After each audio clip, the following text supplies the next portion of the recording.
The thoughts, views, and opinions expressed by this podcast and its hosts are for entertainment purposes only. The following content may contain elements that are not suitable for some audiences. Enjoy the show. Are we on the air? Oh, yeah. It's the Code Breakers Podcast. And I'm your host. Y'all know the name. Thank you, because now. That's Joplin, y'all. Yes, y'all. And you don't stop. Check them out. It's the Code Breakers Podcast. It goes to 1, 2, 3, and here we go. Let's start the show. Welcome back to another episode of the Code Breakers Podcast. I'm your host. Y'all know the name. We got Joplin here. Joplin, say what's up to the listeners. Hey everyone, what's going on? Joplin here, and I'm super excited to hang out with you all today. Let's get into it and have some fun. thecodebreakers@gmail.com. Reach out if you guys got any stories of your own.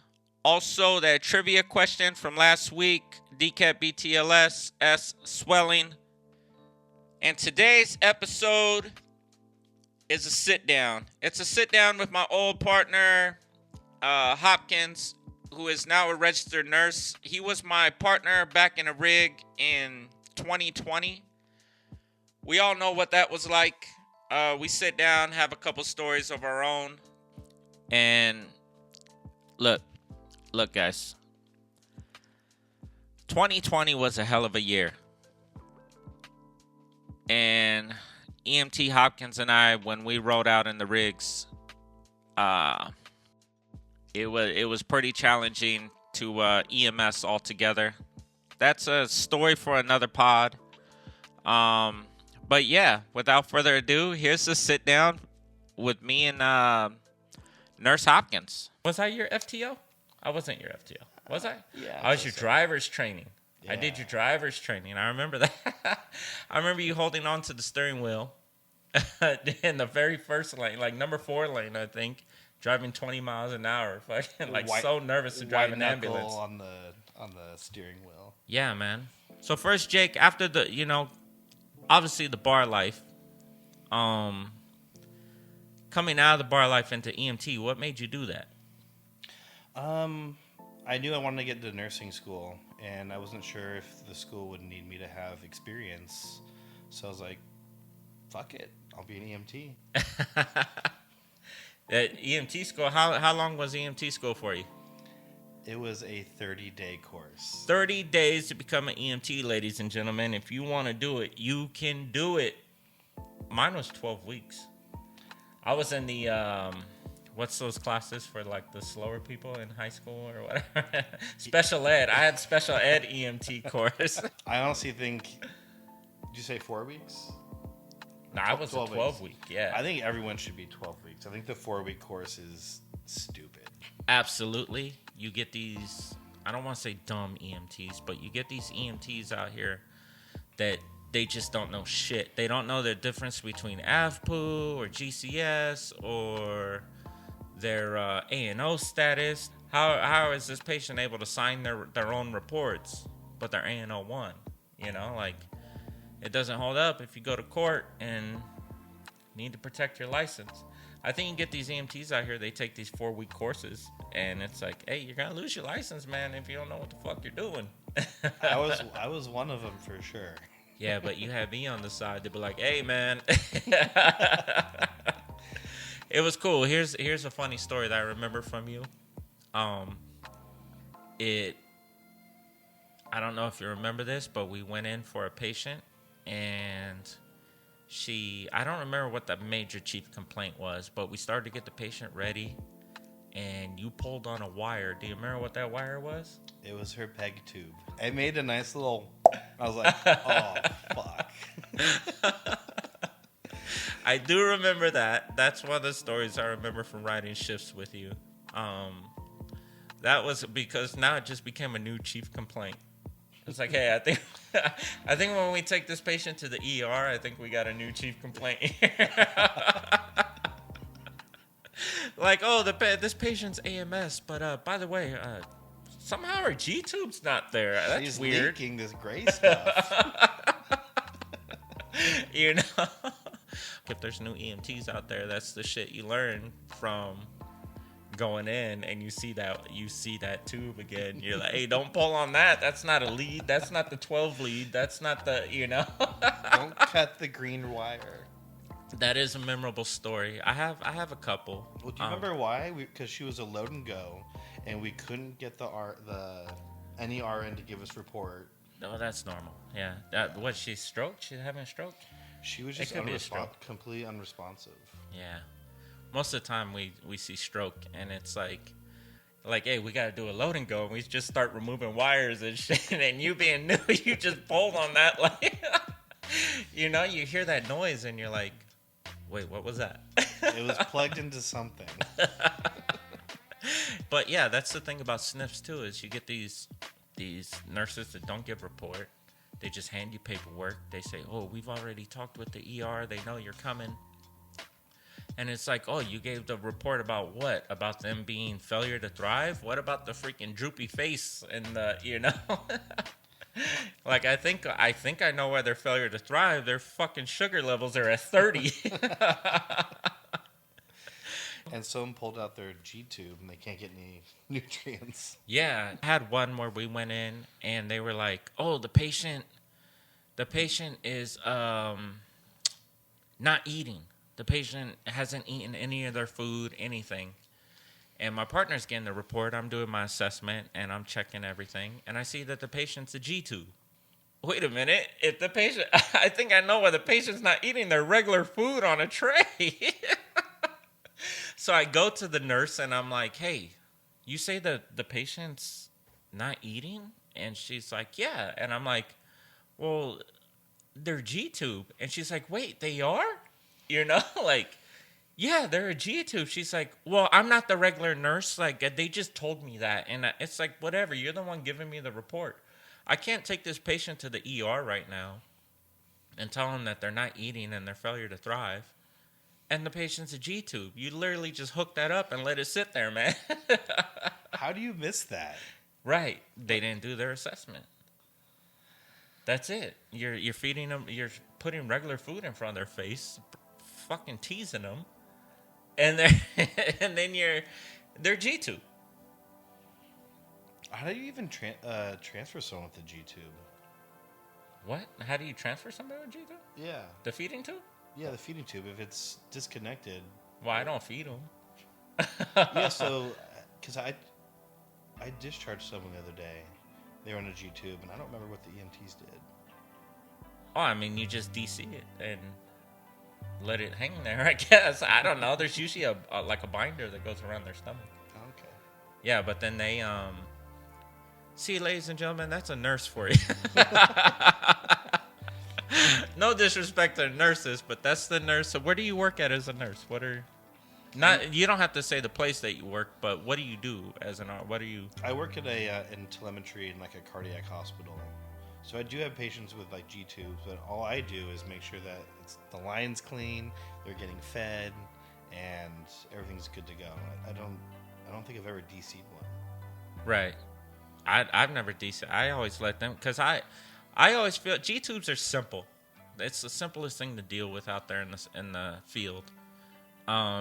Pretty much, people don't know what G-tubes are. It's a feeding tube, goes into the abdomen. They get fed this sludge of a fucking thing that hangs from a pole, and it's because they're NPO. If you don't know what NPO is, go look up what NPO is. It's basically nothing by mouth. They can't take anything by mouth.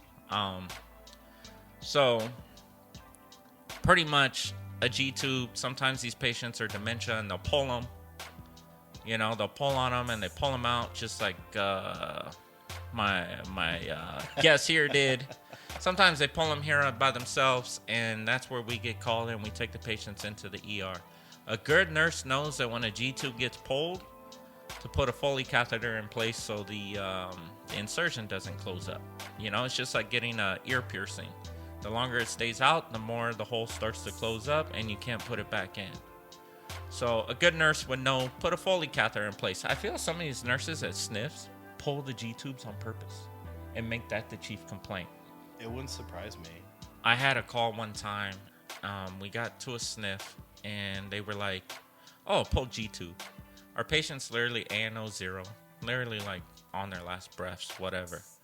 And as I'm getting the report from the nurse, another nurse walks up to her and goes, "Hey, we had to call for fire for another patient."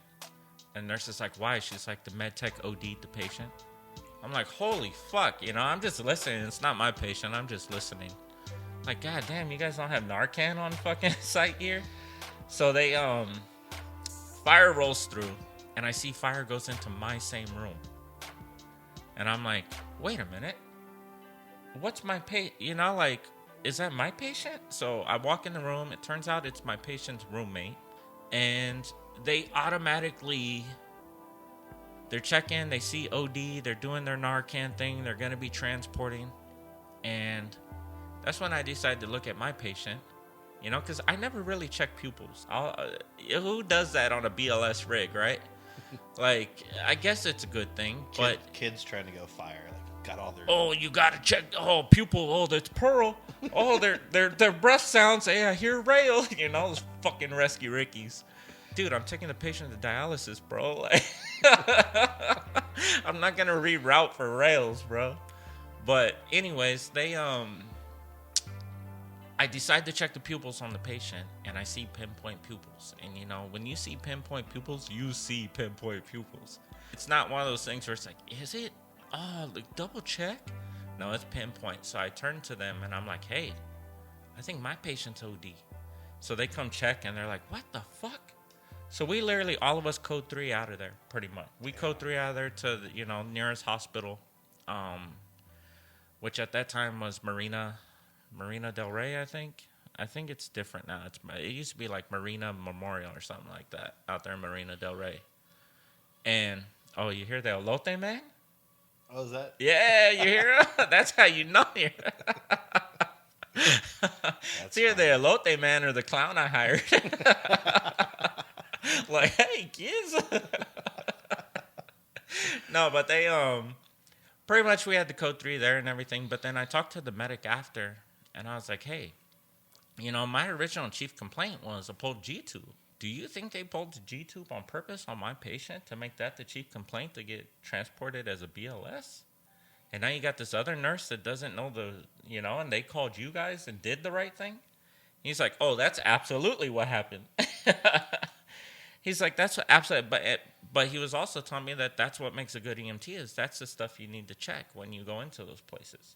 You know, and ever since then, I do those assessments. I look at everything. I look at where the IVs are. I look at if they have any leak. They have the tele boxes. Those tele boxes are expensive. You might know more about that than I do. But those tele boxes, I get yelled at if I fucking leave the hospital with one of those. Yeah. Well, that's up to the nurse to take that off. Oh, 100%. But on my end, if I see an EMT or a medic that left with that, I instantly go, well, did you do your assessment? Because you would have saw that.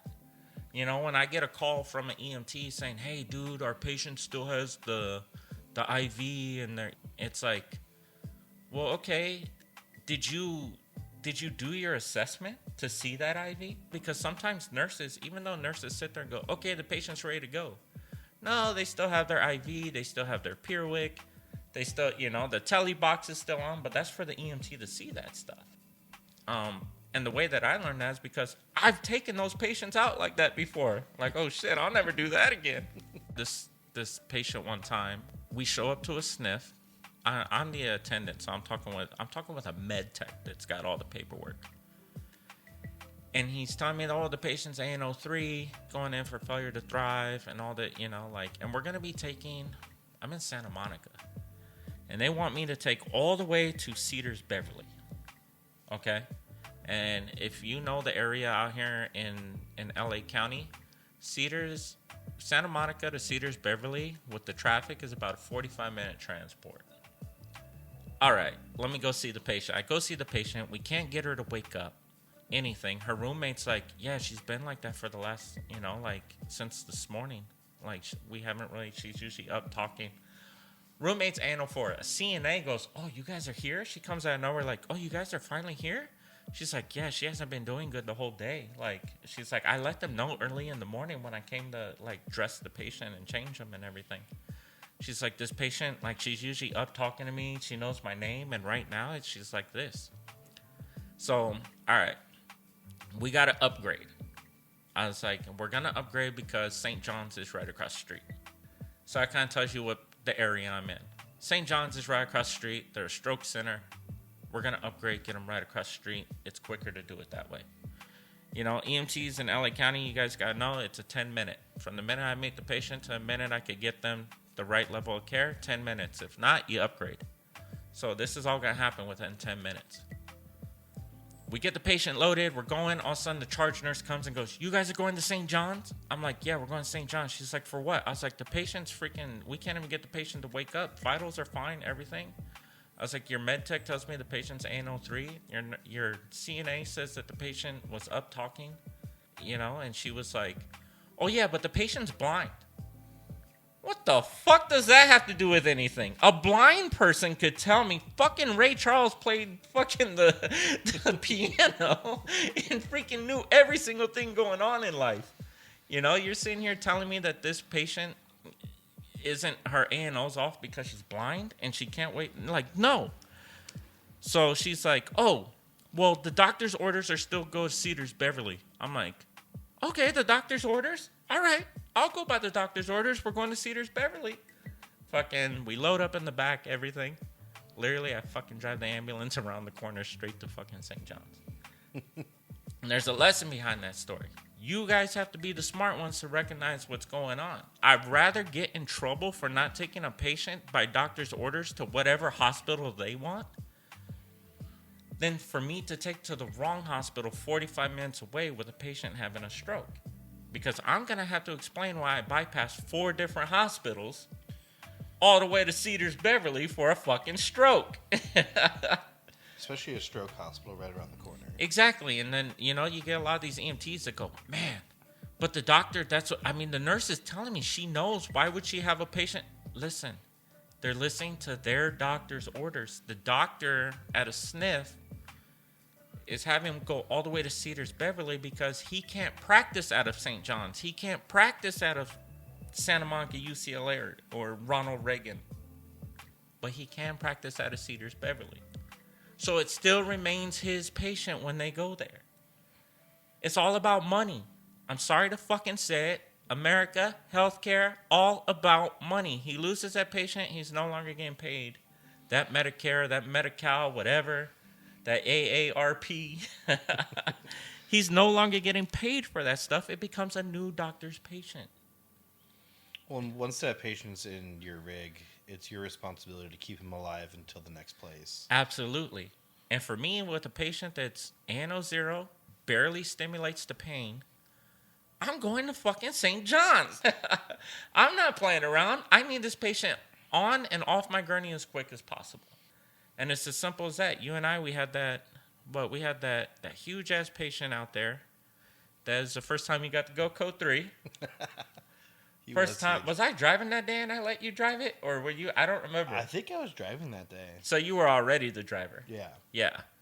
So, yeah, because usually what I'll do is if I'm the driver that day and there's going to be an upgrade to a code 3 and my partner's never driven a code 3 before, I'll throw them the keys and I'll take over attending. So they could get the experience of driving through the streets with their flashy lights and their siren. But... Didn't I have the wrong siren on? You did have the wrong siren on. I remember being in the back with the patient. First of all, we had a lift assist. The patient was big. I remember we had to try to do a stand and pivot to a wheelchair. We had Riley there. He was like 500 and 600 pounds. Yeah, we had Garcia there. I remember they were working together. We got called for the call. They show up. We go in. This patient's huge. He's literally fucking shortness of breath. He's literally diaphoretic. He's fucking on O2, on a nasal cannula, sitting in his wheelchair. First thing I see when I see a big person in a wheelchair is I go, fuck, how am I going to get him to the gurney? True story. You know, when they're on a bed, it's like, all right, I could manage the draw sheet on a bed. But when they're in a wheelchair, it's like, fucking, how do I get them to the fucking, we're going to have to stand and pivot this. So we do the stand and pivot. We get him to the gurney. I'm thinking that he's some type of cardiac issue because he was talking about chest pain. Yeah. And since we're right down the street again from a very popular hospital in LA County here, I'm going to go ahead and transport the patient. I'm not going to wait for fire. So we decided to transport the patient. We got him to the back. You go to drive code 3. And I remember the first thing I told you, because I had to tell you how to get the sirens going and everything. But I told you, I was like, hey, keep in mind, they're watching you on camera right now. And you look up at the camera and you wave. You're like, hello. But you literally, what, your first code 3 driving was like literally 0.34 miles down the block? Yeah, I just remember it was company policies to stop at the light, even if you are running code 3. Right. And the LA drivers would see me stop, and then they'd try to go, like, oh, he's not going. Oh, yeah. I'm like, I got lights, I got sirens, I'm stopping just so I don't hit anyone, and you guys are still trying to cut me off. Yeah, like, that's this LA intersection. driving for you, man. It still happens to this day. You get these cars that pull right in front of you. They'll look at you like, what? Like, fucking move out the way. You're like literally laying on the air horn. What happens is because you're not the big red ambulance. Yeah. You know, you're not that big red ambulance going through the streets. You're this transit van but they don't realize that, yes, you still are in a code 3 status. Yes, you still have to pull over. You know, there's some cars that ride right up along us.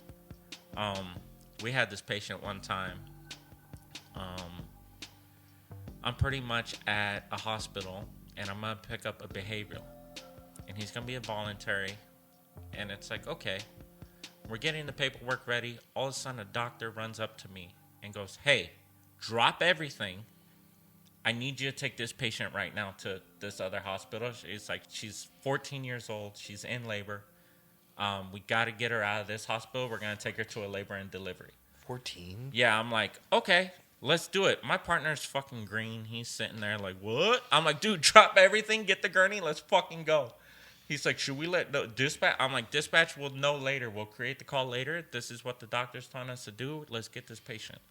So we get the patient to our gurney. You know, turns out they had already let our dispatch know.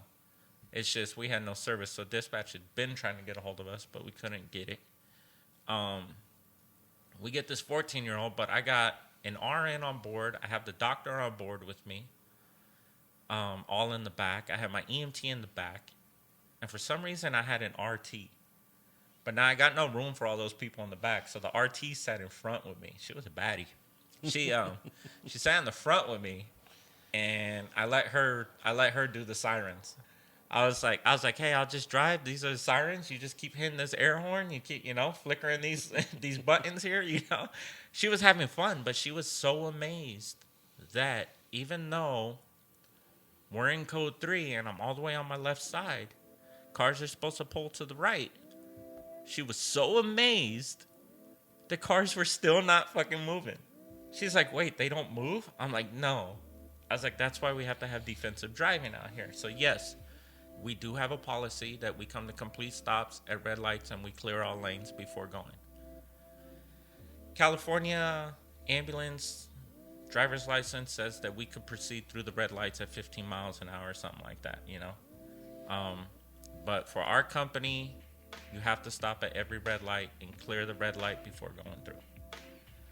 So that's what you're talking about, clearing the lanes. Yeah. And you'll be surprised how many people still don't do that, And there's a reason behind it, because we have a lot of idiots that drive out here in LA, and they blow through red lights. They're blasting their fucking music in their radio, and we're coming to an intersection, and they blow right through the light. And if we would have blown through it, we get hit. It's happened. I mean, it hasn't happened to us, but it's happened out there in EMS, yeah. Now you need like 7 ambulances for everyone. Yeah. It's crazy. It happens. There's videos out there all day with AMR. I could say that company name because that's like national. AMR's everywhere, but it's happened. I've seen videos with AMR. Sorry, AMR. I see some dumb videos. I don't know if it's just your EMTs or if it's AMR altogether. I'm sure you guys are a great company, but train your fucking EMTs, man. Not only to clear red lights, but I don't know how many, and this is any company. I'm just picking on AMR because that's the videos that go out there on the TikToks. I sound old on the TikToks. But they gotta clear. Here's the thing. Lower your fucking patients when they're on the gurney. I got into it with an AMR supervisor because there was a video that came out with these two girls. They dropped a patient. Gurney got too top heavy. It toppled over. And I'm talking with the supervisor. I'm like, well, the reason that happened is because the gurney is all the way up. Why don't they have that gurney at like middle level there to flatten the patient out? And if they do hit any cracks or any rocks, gravity takes over and helps them. No. What happened is this fucking gurney is all the way up in the air. The girl on the back only has one hand on it. It hits a rock because they're gliding the gurney now. They're drifting it. And the fucking gurney topples over. And it's like, well, we use these videos as training moments for our EMTs to let them know, lower your patients. Let gravity, you have a third partner with you all day, and that's called gravity. All training videos are AMR EMTs fucking up. What not to do. There you have it, ladies and gentlemen, podcast listeners. That's a quick sit down with me and my old partner Hopkins. We had sat down before I actually started the pod, so that was a recording that I had. It's about 4 hours long, so I just cut it down into that little segment there. There's probably gonna be a part 2, a part 3, a part 4 coming out. So look forward to that.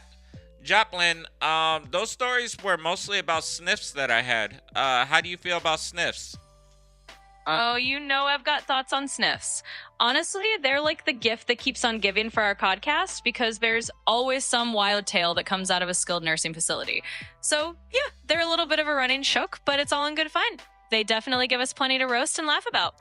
Joplin, dig down into your interwebs and see if there's any stories out there from other EMS personnel that might have a cringy story about SNFs. All right, I've got a classic SNF gem for you. So one EMS crew shared a story where they arrived to pick up a patient and found ants literally climbing all over the patient's bed.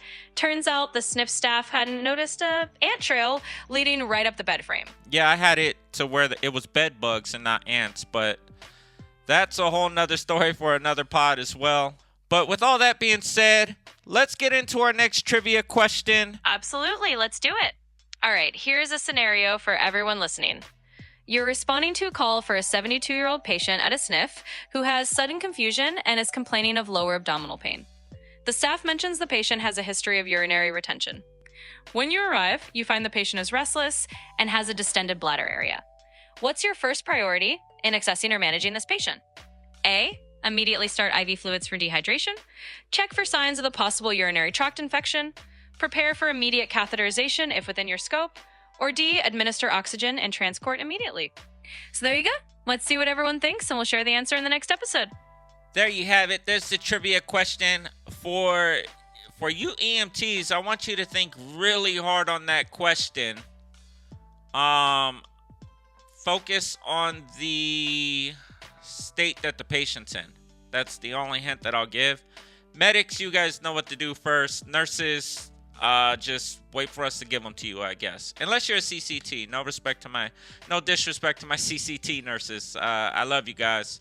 You guys do 90% of my work anytime I'm on scene.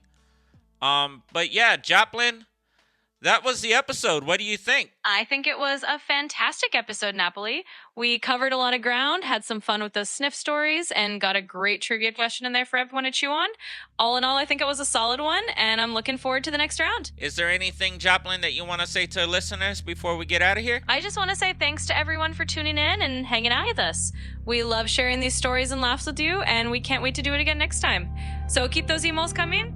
Keep having fun out there, and we'll catch you on the next episode. The Code Breakers Podcast, we out.